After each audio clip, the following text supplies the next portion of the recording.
ಅನು ತೋಟದಲ್ಲಿ ಪ್ರೇಮ್ನನ್ನ ಕಂಡು ಕೋಪ ಮಾಡಿಕೊಂಡು ಹಿಂದಿರುಗ್ತಾ ಇರ್ತಾಳೆ. ಅಲ್ಲೇ ಮರದ ಕೆಳಗೆ ವಿಶ್ರಾಂತಿ ಮಾಡ್ತಿದ್ದ ರಾಘವ್ನ ಕಡೆ ನೋಡ್ತಾಳೆ.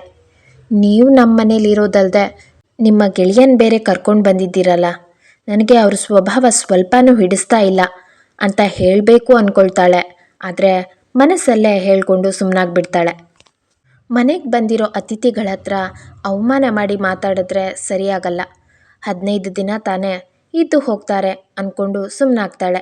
ಏನಮ್ಮವ್ರೆ, ಇಷ್ಟು ಬೇಗ ಕೆಳಗೆ ಬಂದ್ಬಿಟ್ರಿ, ಕೆಲಸ ಮುಗೀತೆ ಅಂತ ಕೇಳ್ತಾನೆ ನಿಂಗಯ್ಯ. ಹಾಂ, ಸ್ವಲ್ಪ ಕೆಲಸ ಮುಗ್ದಿದೆ. ನೀನು ತೋಟದಲ್ಲೇ ಇದ್ದು ಮತ್ತೆ ಬಾ, ನಾನು ಹೊರಡ್ತೀನಿ. ಅನು ಅವರೇ, ನಾನು ಬರ್ತೀನಿ. ಏಕೆ, ನೀವು ನಿಂಗಯ್ಯನ ಜೊತೆ ಇದ್ದು ಬರಬಹುದಲ್ವಾ? ಇಲ್ಲ, ನನಗೆ ಬಿಸಿಲು ಆಗಲ್ಲ. ನೀವಿಲ್ಲೇ ಇರು ಅಂದರೆ ಇಲ್ಲೇ ಇರ್ತೀನಿ. ಸರಿ, ಹಾಗಾದರೆ ನೀವು ಬನ್ನಿ ಎಂದು ಇಬ್ಬರು ಜೊತೆಯಾಗೆ ನಡ್ಕೊಂಡು ಬರ್ತಾರೆ. ಜೀಪ್ನ ಬಳಿ ಪ್ರೇಮ್ ಹೋಗಿ ಕೂತಿರ್ತಾನೆ. ಅವನ ವರ್ತನೆ ಅನುಗೆ ಸ್ವಲ್ಪ ಕೂಡ ಹಿಡಿಸ್ಲಿಲ್ಲ. ದೂರದಲ್ಲಿ ಅವನನ್ನು ನೋಡಿದ ಅನು ರಾಘವ್ನ ಕೇಳ್ತಾಳೆ, ಅವರು ನಿಜವಾಗ್ಲೂ ನಿಮ್ಮ ಸ್ನೇಹಿತನಾ? ನಿಮ್ಮಿಬ್ಬರ ಸ್ವಭಾವದಲ್ಲಿ ಬಹಳನೇ ವ್ಯತ್ಯಾಸ ಇದೆ. ಹೌದು, ನಾವಿಬ್ಬರು ಬಾಲ್ಯದಿಂದಲೂ ಸ್ನೇಹಿತರು. ಅವನ ತಂದೆ ಸ್ನೇಹಿತರೆ ನಿಮ್ಮ ತಂದೆಗೆ ಕಾಗದ ಬರೆದು ನನ್ನನ್ನು ಇಲ್ಲಿ ಕಳಿಸಿರೋದು. ಪ್ರೇಮ್ ಕೂಡ ನನಗೆ ತುಂಬಾ ಅಂತಿರುವಾಗ ಅವನ ಬಗ್ಗೆ ಕೇಳೋಕ್ಕೆ ಇಷ್ಟ ಆಗದೆ ಅನು ಸಾಕು ಹೊಡೋಣ ಅಂತಾಳೆ.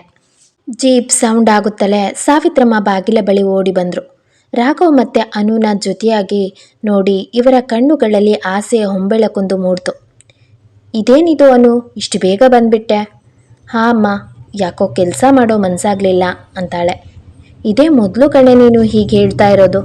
ಚಿಕ್ಕದ್ರಿಂದ ತೋಟ ತೋಟ ಅಂತ ಅಲ್ಲೇ ಇರ್ತಿದ್ದೆ. ಇದೇ ಮೊದಲು ಕೆಲಸ ಮಾಡೋ ಮನಸ್ಸಾಗಲಿಲ್ಲ ಅಂತ ಹೇಳಿದ್ ನೀನು. ತಲೆ ಕೂದಲು ಹೇಗೆ ಹರಡಿದೆ ನೋಡು. ನೀನು ಚೆನ್ನಾಗಿರೋ ಸೀರೆ ಉಟ್ಕೋಬೇಕಲ್ವಾ? ಯಾವಾಗಲೂ ಅಗ್ಗದ ಸೀರೆನೇ ಉಟ್ಕೊಳ್ತೀಯ, ಸರಿಯಾಗಿ ಅಲಂಕಾರ ಕೂಡ ಮಾಡ್ಕೊಳ್ಳಲ್ಲ. ಅಮ್ಮನ ವರ್ತನೆ ಅನುಗೆ ವಿಚಿತ್ರ ಅನ್ನಿಸ್ತು. ನನ್ನನ್ನು ಯಾರು ನೋಡಬೇಕು ಅಮ್ಮ? ನಾನು ಹೇಗಿದ್ರು ಅಪ್ಪನಿಗೆ ನಿನಗೆ ರಾಣಿನೇ ಅಲ್ವಾ? ನಿನಗೆ ಮದುವೆ ಆಗೋ ವಯಸ್ಸಾಗಿದೆ ಅನು. ನಿನ್ನನ್ನು ನಾವು ನೋಡಿದರೆ ಸಾಕಾ? ನಿನ್ನ ರಾಜ್ಕುಮಾರ ಕೂಡ ನೋಡಬೇಕಲ್ವಾ? ಅಮ್ಮನ ಮಾತಿಗೆ ಅನು ಮುಖ ಕೆಂಪಾಯಿತು. ಅಲ್ಲೇ ಇದ್ದ ರಾಘವ್ನ ಕಡೆ ನೋಡಿ ನಗುತ್ತಾ ಒಳಗೆ ಹೋಗ್ತಾಳೆ. ಸಾವಿತ್ರಮ್ಮ ತನ್ನ ಗಂಡನ ಬಳಿ ಮಾತನಾಡ್ತಾ, ನೀವು ಮನಸ್ಸು ಮಾಡಿದ್ರೆ ರಾಘವನನ್ನು ಅಮೆರಿಕಕ್ಕೆ ಕಳಿಸ್ಬೋದು ಅಲ್ವಾ? ಸಾಧ್ಯ ಇಲ್ಲ ಸಾವಿತ್ರಿ. ಕಮಿಟಿಯಲ್ಲಿ ನಾನೊಬ್ಬ ಹೇಳಿದ್ರೆ ಸಾಕಾ? ಉಳಿದವರು ಒಪ್ಕೋಬೇಕಲ್ವಾ?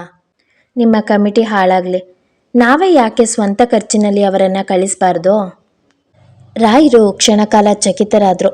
ಏನು, ಅವರೇನು ನನ್ನ ಮಗನಾ ಇಲ್ಲ ಅಳಿಯನಾ?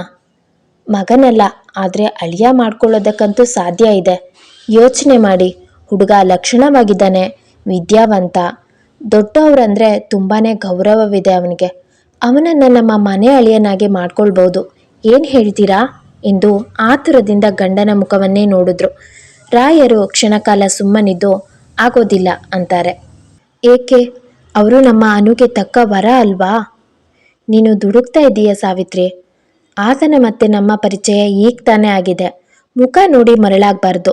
ನನಗೇನೋ ಆತನನ್ನು ನನ್ನ ಅಳಿಯನ್ನಾಗೆ ಮಾಡ್ಕೊಳ್ಳೋಕೆ ಸ್ವಲ್ಪನೂ ಇಷ್ಟ ಇಲ್ಲ. ಬೇಕಿದ್ರೆ ಅವನ ಸ್ನೇಹಿತ ಪ್ರೇಮ್ ಎಂದು ಮಾತು ಮುಗಿಸೋಕೆ ಮುಂಚೆನೆ, ಸಾಕು, ಆ ರಾಘವ್ಗೆ ಮದುವೆ ಮಾಡೋದಾದರೆ ಮಾಡೋಣ, ಇಲ್ಲದಿದ್ದರೆ ಬೇಡವೇ ಬೇಡ. ಇಲ್ಲೇ ನಮ್ಮೂರಲ್ಲೇ ಯಾವುದಾದ್ರೂ ಹುಡುಗನ ನೋಡಿ ಮನೆ ಅಳಿಯನ್ನಾಗಿ ಮಾಡ್ಕೊಳ್ಳೋಣ. ಆ ಪ್ರೇಮ್ ಮಾತ್ರ ಬೇಡವೇ ಬೇಡ. ತಾನು ಸೂಚಿಸಿದವರ ಗಂಡನ ಮನಸ್ಸಿಗೆ ಒಪ್ಪಿಗೆ ಆಗಲಿಲ್ಲ ಎಂದು ತಿಳಿದು ಸಾವಿತ್ರಮ್ಮ ಕೊಂಚ ಅಸಮಾಧಾನದಿಂದ, ನಿಮ್ಮ ಮಗಳೇನು ಸರ್ವಗುಣ ಸಂಪನ್ನೆ ಏನು ಅಂತಾರೆ. ಅವಳು ನಿನ್ನ ಮಗಳೂ ಅಲ್ವೇ ಎನ್ನುತ್ತಾ ರಾಯರು ನಗ್ತಾರೆ. ಸಾವಿತ್ರಮ್ಮ ನಸುನಕ್ಕೋ, ನನಗೇನೋ ಹುಡುಗ ತುಂಬ ಒಪ್ಪಿಗೆ ಅಂತ ಅನಿಸ್ತು, ಆದರೆ ನನಗೆ ಒಪ್ಪಿಗೆ ಇಲ್ಲ ಅಂತಾರೆ ರಾಯರು. ಮಾಡಿಕೊಳ್ಳೋದು ನೀವಲ್ಲ, ನಿಮ್ಮ ಮಗಳು. ಗಂಡ ಹೆಂಡತಿ ಇಬ್ಬರು ಮತ್ತೆ ನಕ್ಕರು. ಬಾಗಿಲಿನಲ್ಲಿ ನೆರಳು ಕಾಣಿಸ್ತು. ಇಬ್ಬರು ತಟ್ಟನೆ ಮಾತು ನಿಲ್ಲಿಸಿದ್ರು. ಎಡಗೈಯಲ್ಲೊಂದು ಕತ್ತಿ ಹಿಡಿದು ಅನು ಒಳಗೆ ಬಂದ್ಲು. ಎಲ್ಲಿಗೆ ಹೋಗ್ತಿದ್ದೀಯಾ? ತೋಟಕ್ಕೆ ಅಮ್ಮ. ನಿಂಗಯ್ಯ ತೋಟದಲ್ಲೇ ಇದ್ದಾನೆ ಅಲ್ವಾ? ನೀನು ಹೋಗೋದು ಬೇಕಾಗಿಲ್ಲ. ಈ ದಿನ ನಮಗೆಲ್ಲ ಊಟಕ್ಕೆ ನೀನೇ ಎಲೆ ಹಾಕುವಂತೆ, ಇಲ್ಲೇ ಇರು ಅಂತಾರೆ ತಾಯಿ. ಅನು ಆಶ್ಚರ್ಯದಿಂದ ಕಣ್ಣರಳಿಸಿ ತಾಯಿ ಕಡೆ ನೋಡಿದ್ಲು. ತಾಯಿಯ ಈ ಪರಿ ಅವಳಿಗೆ ಹೊಸದಾಗಿ ಅನ್ನಿಸ್ತು. ಪ್ರಶ್ನಾರ್ಥಕವಾಗಿ ತಂದೆ ಕಡೆ ನೋಡಿದ್ಲು. ಅವರು ಏನನ್ನು ಮಾತನಾಡದೆ ನಕ್ಕು ಅಲ್ಲಿಂದ ಎದ್ದು ಹೋದರು.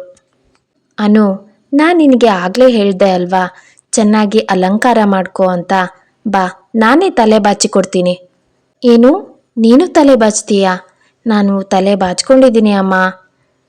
ಹೀಗ ಬಾಚ್ಕೊಳ್ತಾರೆ? ಸೀರೆ ಕೂಡ ಎಷ್ಟು ಕೊಳಕಾಗಿದೆ ನೋಡು, ಸೀರೆಯನ್ನು ಬದಲಾಯಿಸು. ಅಮ್ಮ, ಬೇಕಿದ್ರೆ ತಲೆ ಬಾಚು, ನಾನು ಸೀರೆ ಮಾತ್ರ ಬದಲಾಯಿಸಲ್ಲ ಅಂತಾಳೆ ಅನು. ಹೀಗೆ ಪ್ರತಿನಿತ್ಯ ತೋಟಕ್ಕೆ ಹೋಗೋದು ಪ್ರೇಮ್ ಮತ್ತು ರಾಘವ್ಗೆ ರೂಢಿಯಾಗುತ್ತೆ. ಆ ದಿನ ಬೆಳಗ್ಗೆ ತೋಟದಲ್ಲಿ ನಿಂಗಯ್ಯ ಮೋಹನ್ನ ಜೊತೆ ತಿರುಗಾಡ್ತಾ ಇದ್ದ. ಪ್ರೇಮ್ ಮಾತ್ರ ಅನುನ ಹಿಂದೆ ಹಿಂದೆಯೇ ಸುತ್ತಾಡ್ತಾ ತನ್ನ ಭಾವನೆಗಳನ್ನ ಅವಳಿಗೆ ಅರ್ಥ ಮಾಡಿಸೋಕೆ ಪ್ರಯತ್ನ ಪಡ್ತಿದ್ದ.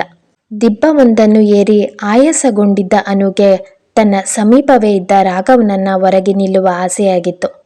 ಆಗ ತಾನೇ ಯೌವನದಲ್ಲಿ ಪಾದಾರ್ಪಣೆ ಮಾಡಿದ್ದ ಹುಡುಗಿ ಸುಂದರವಾಗಿದ್ದ ತರುಣನೊಬ್ಬನನ್ನು ನೋಡಿದಾಗ ಉಂಟಾಗುವ ಹಗುರವಾದ ಮಧುರ ಭಾವನೆಗಳು ಅನುಳ ಹೃದಯದಲ್ಲಿ ಮೃದುವಾಗಿ ಮೂಡಿತ್ತು.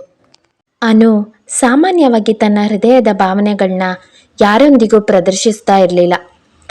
ಅವನ ಪ್ರತಿಬಿಂಬವನ್ನು ತನ್ನ ಕಣ್ಣುಗಳಲ್ಲಿ ಕಣ್ತುಂಬಿಕೊಂಡ್ಳು. ತನ್ನ ಕಣ್ಣುಗಳನ್ನು ಮುಚ್ಚಿ ಹಾಗೆ ಹೊರಗೆ ಕುಳಿತುಕೊಂಡ್ಳು. ಅನು ತಾನಾಗಿಯೇ ತನ್ನ ತೋಳುಗಳಲ್ಲಿ ಬಂದಿ ಆಗ್ತಿರೋದು ನೋಡಿ ಪ್ರೇಮ್ಗೆ ಸಂಕೋಚ ಆಯಿತು. ಅವಳ ಅನುಮತಿ ಇಲ್ಲದೆ ಅವಳನ್ನು ಮುಟ್ಟಬೇಕೋ ಬೇಡವೋ ಎಂದು ಒಂದು ಕ್ಷಣಕ್ಕೆ ಗೊಂದಲ ಮಾಡಿಕೊಂಡ.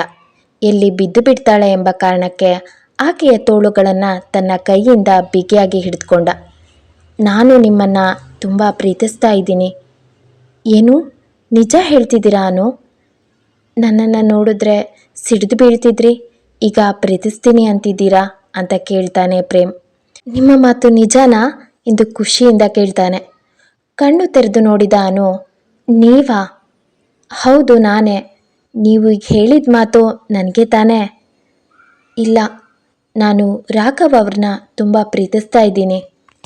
ನನಗನ್ಸುತ್ತೆ ಅವರು ನನಗೆ ಒಳ್ಳೆ ಜೋಡಿ. ನಮ್ಮ ಮನೆಗೆ ಒಳ್ಳೆ ಅಳಿಯ ಮತ್ತು ಮಗನಾಗಿ ಇರ್ತಾರೆ. ಅಳಿಯನಾಗಿ ಒಳ್ಳೆ ಮಗನಾಗಿ ಏನೆಲ್ಲ ಗುಣಗಳಿರಬೇಕೋ ಎಲ್ಲವೂ ಅವರಲ್ಲಿದೆ. ಅವರು ವಿದ್ಯಾವಂತ ಕೂಡ, ಮುಂದೆ ಒಳ್ಳೆ ಹುದ್ದೆಯಲ್ಲೂ ಕೂಡ ಇರ್ತಾರೆ. ನಾನು ಅವರನ್ನು ಮದುವೆ ಆದರೆ ಅಪ್ಪ ಅಮ್ಮ ಮತ್ತು ನಾನು ಎಲ್ಲರೂ ಸಂತೋಷವಾಗಿರ್ತೀವಿ ಅಂತ ನನಗನ್ಸುತ್ತೆ. ನೀವೇ ನಿಮ್ಮ ಸ್ನೇಹಿತನ ಮನಸ್ಸಲ್ಲಿ ಏನಿದೆ ಅಂತ ತಿಳ್ಕೊಳ್ತೀರಾ ಪ್ಲೀಸ್ ಅಂತ ಪ್ರೇಮ್ನ ಕೈ ಹಿಡಿದು ಕೇಳ್ಕೊಳ್ತಾಳೆ. ತಾನು ಮನಸಾರೆ ಮೆಚ್ಚಿದ ಹುಡುಗಿ ತನ್ನ ಮುಂದೆನೇ ಇನ್ನೊಬ್ಬನನ್ನು ಪ್ರೀತಿಸ್ತಾ ಇದ್ದೀನಿ ಅಂತ ಹೇಳುವಾಗ ಪ್ರೇಮ್ನ ಮನಸ್ಸಿಗೆ ತುಂಬ ನೋವಾಗುತ್ತೆ. ತನಗೆ ಆಗ್ತಿದ್ದ ನೋವನ್ನು ಬರ್ತಿದ್ದ ಕಣ್ಣೀರನ್ನು ತಡೆದು, ಖಂಡಿತ ನಾನು ರಾಘವನನ್ನು ಒಪ್ಪಿಸ್ತೀನಿ. ನೀವು ದೇವತೆ. ನಿಮ್ಮಂತಹ ಹುಡುಗಿನ ಪಡೆಯೋಕೆ ನನ್ನ ಗೆಳೆಯ 100 ಜನ್ಮದ ಪುಣ್ಯನೇ ಮಾಡಿದ್ದ ಅಂತಾನೆ. ಚಿಕ್ಕಂದಿನಿಂದಲೂ ತನ್ನ ಗೆಳೆಯನಿಗೆ ಸಹಾಯ ಮಾಡ್ತಾನೆ ಬಂದಿದ್ದ ಪ್ರೇಮ್ ಈ ದಿನ ತನ್ನ ಪ್ರೀತಿಯನ್ನು ಕೂಡ ಧಾರೆ ಎರೆಯೋಕೆ ಸಿದ್ಧವಾಗಿದ್ದ. ಅನು ಪ್ರೀತಿ ತುಂಬಿದ ಕಣ್ಗಳಿಂದ ರಾಘವನ ಕಡೆನೇ ನೋಡ್ತಾ ಇದ್ಲು. ಅವಳಿಗೆ ಪ್ರೇಮ್ನಲ್ಲಿ ಹುಡುಗಾಟಿಕೆ ಸ್ವಭಾವ ಕಾಣಿಸುತ್ತೆ ಹೊರತು ಅವನ ಕಣ್ಣುಗಳಲ್ಲಿ ಹರಿತಾ ಇದ್ದ ಕಣ್ಣೀರು ಕಾಣಿಸ್ಲೇ ಇಲ್ಲ. ಕಡೆ ತನಕ ಕಥೆಯನ್ನು ಕೇಳಿದ್ದಕ್ಕೆ ನಿಮಗೆಲ್ಲ ತುಂಬಾ ಧನ್ಯವಾದ.